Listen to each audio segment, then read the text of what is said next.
Hello guys, in this video I'm going to show you how you can freeze your video in CapCut PC.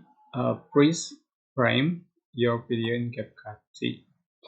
So you can select your video you like to edit, you drag, and you can find the freeze frame.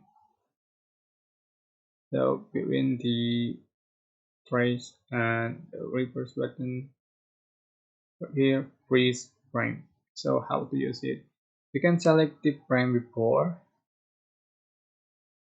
in the clip, and for example I'm just going to select this frame and I'm going to make freeze. Just click on the freeze button like so. You can see final result. Yeah, and select another freeze. Just click on the clip, select frame, and click on the freeze button.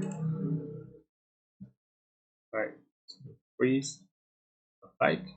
I hope this tutorial was helpful for you guys. Don't forget to like, comment, share, and also subscribe. If you have any question, please type in the comment section down below. Thank you so much for watching.